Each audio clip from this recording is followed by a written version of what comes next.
ಎಲ್ರಿಗೂ ನಮಸ್ಕಾರ. ನನ್ನ ಹೆಸರು ಗೌರೀಶ್. ನೀವು ನೋಡ್ತಿದ್ದಾರೆ ಕನ್ನಡ ಫ್ಯಾಷನ್ ಟೆಕ್ ಚಾನಲ್. ತಮ್ಮನೆಲ್ಲೇ ನೋಡಿದ್ರಲ್ವ, ಪ್ರತಿದಿನ ಒಂದು 4,000 5,000 ರೂಪಾಯಿ ಸಂಪಾದನೆ ಮಾಡಬೇಕು ಅಂದರೆ ಏನು ಮಾಡಬೇಕು? 4,000 5,000 ರೂಪಾಯಿ ಸಂಪಾದನೆ ಮಾಡಬೇಕಂದ್ರೆ ಟೈಲರಿಂಗ್ ಶಾಪ್ನೇ ಓಪನ್ ಮಾಡಬೇಕು.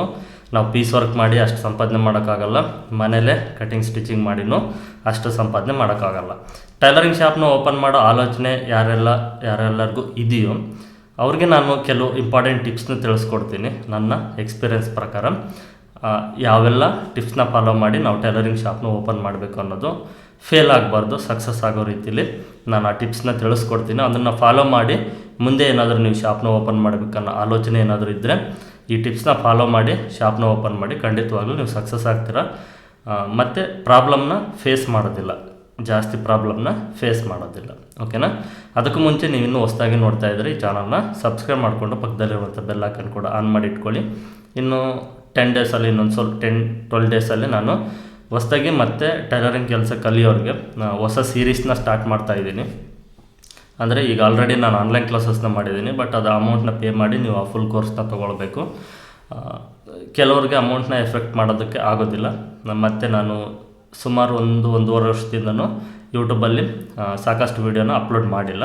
ಹಾಗಾಗಿ ಈಗ ಮತ್ತೆ ಸೀರೀಸ್ನ ಸ್ಟಾರ್ಟ್ ಮಾಡ್ತಾಯಿದ್ದೀನಿ. ಅಂದರೆ ಹೊಸದಾಗಿ ಟೈಲರಿಂಗ್ ಕೆಲಸ ಕಲಿಯೋರಿಗೆ ಫ್ರೀಯಾಗಿ ಈ ಯೂಟ್ಯೂಬಲ್ಲೇ ನಾನು ಆನ್ಲೈನ್ ಕ್ಲಾಸಸ್ ಕೋರ್ಸ್ನ ತಿಳಿಸ್ಕೊಡ್ತೀನಿ. ಅಂದರೆ ನಾನೇ ಕಟಿಂಗು ಸ್ಟಿಚಿಂಗ್ನ ಎಕ್ಸ್ಪ್ಲೇನ್ ಮಾಡಿ ತಿಳಿಸ್ಕೊಡ್ತೀನಿ.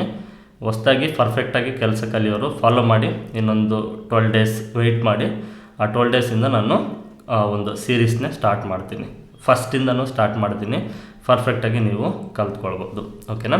ಈಗ ನೀವು ಟೈಲರಿಂಗ್ ಶಾಪ್ನ ಓಪನ್ ಮಾಡೋದಕ್ಕೆ ಒಂದು 4 ಇಂಪಾರ್ಟೆಂಟ್ ಟಿಪ್ಸ್ನ ತಿಳಿಸ್ಕೊಡ್ತೀನಿ. ಇದನ್ನು ನೀವು ನೆನಪಲ್ಲಿ ಇಟ್ಕೊಳ್ಳಿ. ಫಸ್ಟು, ನಿಮಗೆ ಕಟಿಂಗ್ ಮತ್ತು ಸ್ಟಿಚಿಂಗ್ ಬರಬೇಕಂದ್ರೆ ನೀವು ಆಲ್ರೌಂಡರ್ ಆಗಿರಬೇಕು. ಇದನ್ನು ಚೆನ್ನಾಗಿ ನೆನಪಲ್ಲಿ ಇಟ್ಕೊಳ್ಳಿ.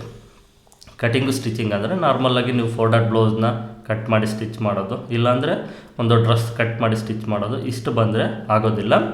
ಬ್ಲೌಸಸ್ಸಲ್ಲಿರೋ ಮಾಡಲ್ಸ್, ಎಲ್ಲ ಮಾಡಲ್ಸು ಕಟಿಂಗ್ ಸ್ಟಿಚಿಂಗ್ ಬರಬೇಕು. ನೀವು ಅಳತೆ ಬ್ಲೌಸ್ ಕೊಟ್ಟರು ಕಟ್ ಮಾಡಬೇಕು, ಬಾಡಿ ಮೆಜರ್ಮೆಂಟ್ ಕೊಟ್ಟರು ಕಟ್ ಮಾಡಬೇಕು. ಡ್ರೆಸ್ಸಸ್ಸಲ್ಲೂ ಅಷ್ಟೇ. ಹಾಗೆ ಗೌನ್ಸು ಮತ್ತು western pattern blouses, western dresses, back neck, patch work designs ಆಗಿರ್ಬೋದು.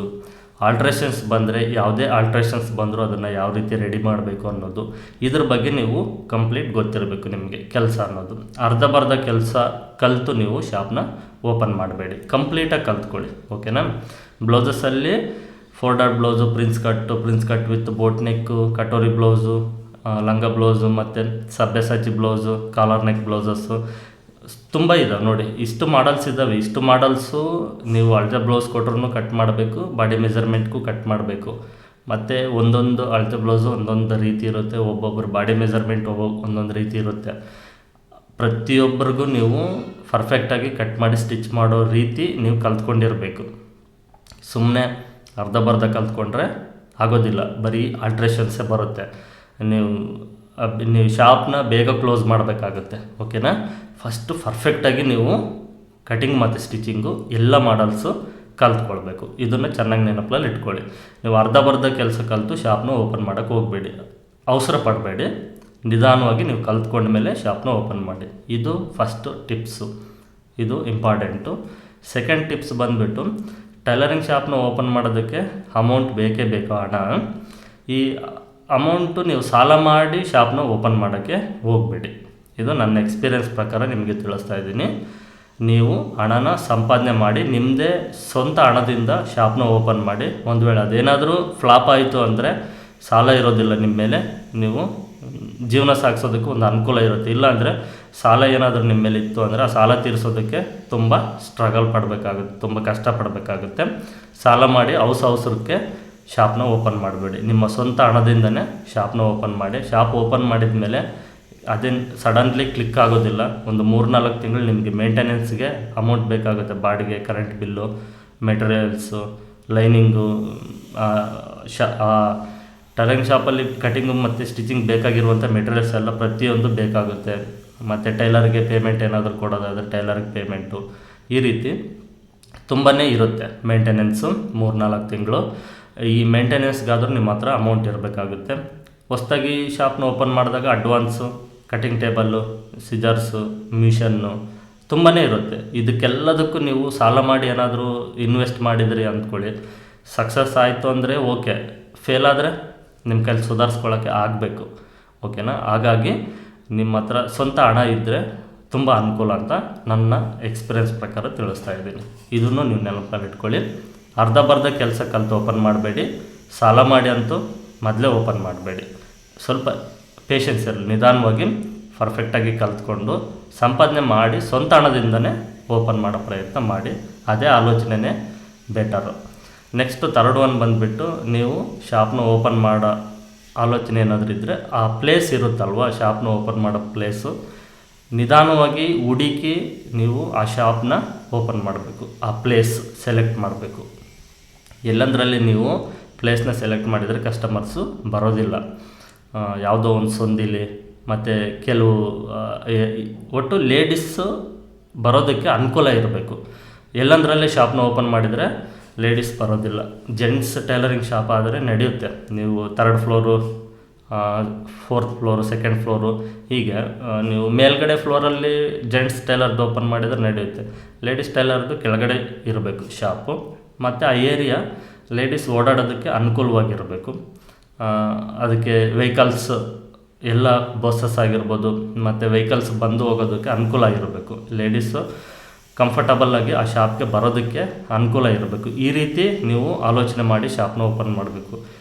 ಕೆಲವು ಹೆಣ್ಮಕ್ಳು ಏನು ಅಂದರೆ ಮೆಟ್ಲಿ ಹತ್ತಿ ಶಾಪ್ಗೆ ಬರೋದಕ್ಕೂ ಹಿಂದೆ ಮುಂದೆ ನೋಡ್ತಾರೆ. ಸ್ವಲ್ಪ ದಪ್ಪ ಇರೋರು ಮತ್ತು ಹೆಲ್ತ್ ಪ್ರಾಬ್ಲಮ್ ಇರೋರು, ಓಕೆನಾ, ಅವರೇನಾದರೂ ಬರೋದಿಲ್ಲ.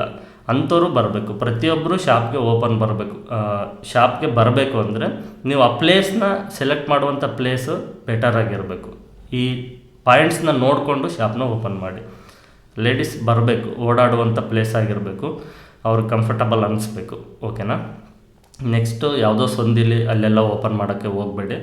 ಕೆಳಗಡೆ ಫ್ಲೋರಲ್ಲೇ ಓಪನ್ ಮಾಡೋದಕ್ಕೆ ನೋಡಿ. ಸ್ವಲ್ಪ ಅಡ್ವಾನ್ಸು ಬಾಡಿಗೆ ಜಾಸ್ತಿ ಆದರೂ ಪರವಾಗಿಲ್ಲ. 2nd ಫ್ಲೋರು, 3rd ಫ್ಲೋರಲ್ಲಿ ನೀವು ಓಪನ್ ಮಾಡೋಕ್ಕೆ ಹೋಗಲೇಬೇಡಿ. ನಿಧಾನವಾಗಿ ಕೆಳಗಡೆ ಫ್ಲೋರಲ್ಲೇ ಹುಡುಕಿ ಆದ್ರೂ ಓಪನ್ ಮಾಡಿ. ಇದಕ್ಕೂ ಅಷ್ಟೇ ಅವಸರ ಪಡಬೇಡಿ.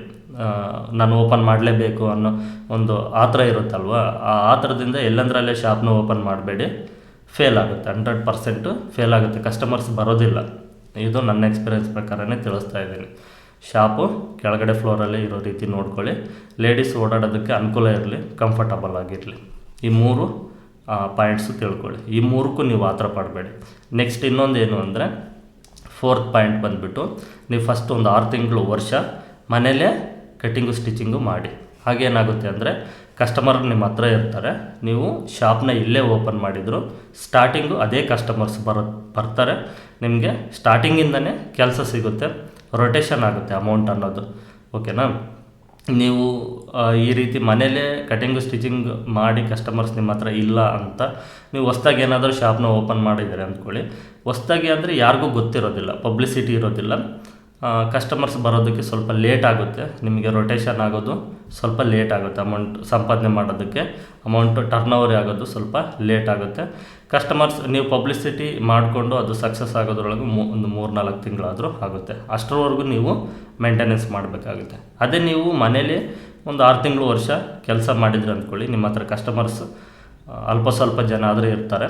ಸ್ಟಾರ್ಟಿಂಗ್ ನೀವು ಓಪನ್ ಮಾಡಿದಾಗ ಅವ್ರು ಬರ್ತಾರೆ, ಅವರು ಇನ್ನೂ ಒಂದು ಸ್ವಲ್ಪ ಜನಕ್ಕೆ ಪಬ್ಲಿಸಿಟಿ ಅನ್ನೋದು ಮಾಡ್ತಾರೆ. ಹೊಸ ಶಾಪ್ ಆಗಿರೋದ್ರಿಂದ ಪ್ರತಿಯೊಬ್ಬರೂ ಬರೋದಕ್ಕೆ ಆಸಕ್ತಿ ತೋರ್ತಾರೆ. ಇದು ಒಂದು ಟಿಪ್ಸು. ಈ 4 ಟಿಪ್ಸು ತುಂಬಾ ಇಂಪಾರ್ಟೆಂಟ್ ಆಗುತ್ತೆ. ಒಂದು ಸಾರಿ ಯೋಚನೆ ಮಾಡಿ ನೋಡಿ. ಈಗ ನಾನು ಈ 4 ಟಿಪ್ಸ್ನ ಏನು ಹೇಳಿದ್ದೀನಿ ಇದ್ರ ಬಗ್ಗೆ ನಿಮಗೆ ಪರ್ಫೆಕ್ಟು ಅನಿಸಿದರೆ ಈ ಟಿಪ್ಸ್ನ ಫಾಲೋ ಮಾಡಿ ಶಾಪ್ನ ಓಪನ್ ಮಾಡಿ 100% ಸಕ್ಸಸ್ ಆಗ್ತೀರ. ಈ 4 ಟಿಪ್ಸಲ್ಲಿ ನೀವು ಅವಸರ ಬಿದ್ದು ಆ ಥರ ಬಿದ್ದು ಶಾಪ್ನ ಓಪನ್ ಮಾಡಿದರೆ ಖಂಡಿತವಾಗ್ಲೂ ಫೇಲ್ಯೂರ್ ಆಗ್ತೀರಾ. ಟ್ರೈ ಮಾಡಿ ನೋಡಿ, ನಂದು ಹೋಗೋದೇನಿಲ್ಲ, ಓಕೆನಾ. ನನಗಿರುವಂಥ ಎಕ್ಸ್ಪೀರಿಯೆನ್ಸ್ ಪ್ರಕಾರ ನಾನು ನಿಮಗೆ ಫೇಲ್ ಆಗಬಾರ್ದು, ಸಕ್ಸಸ್ ಆಗಬೇಕು ಅನ್ನೋ ಉದ್ದೇಶದ ಮೇಲೆ ನಾನು ಈ ಟಿಪ್ಸ್ನ ನಿಮಗೆ ತಿಳಿಸಿದ್ದೀನಿ. ಯೋಚನೆ ಮಾಡಿ ಈ 4 ಟಿಪ್ಸ್ನ ಫಾಲೋ ಮಾಡಿನೇ ಓಪನ್ ಮಾಡಿ 100% ಸಕ್ಸಸ್ ಆಗ್ತೀರ. ಇದು ಈ ವಿಡಿಯೋದಲ್ಲಿ ನಾನು ನಿಮ್ಗೆ ತಿಳಿಸ್ಕೊಟ್ಟಿದ್ದು. ಯೂಸ್ಫುಲ್ ಆಗಿದೆ ಅಂದ್ಕೊಂಡಿದ್ದೀನಿ ಈ ಟಿಪ್ಸು. ಮುಂದೆ ಏನಾದರೂ ಶಾಪ್ನ ಓಪನ್ ಮಾಡೋದಾದರೆ ಈ ಟಿಪ್ಸ್ನ ಫಾಲೋ ಮಾಡಿ ಶಾಪ್ನ ಓಪನ್ ಮಾಡಿ ಸಕ್ಸಸ್ ಆಗ್ತೀರ. ಇದು ನನ್ನ ಕಡೆಯಿಂದ ನಿಮಗೆ ಹೇಳ್ಕೊಡುವಂಥ ಟಿಪ್ಸು. ಮತ್ತೆ ಮುಂದಿನ ವಿಡಿಯೋದಲ್ಲಿ ಸಿಗ್ತೀನಿ ಅಂತ ತಿಳಿಸ ಎಲ್ಲರಿಗೂ ಧನ್ಯವಾದಗಳು.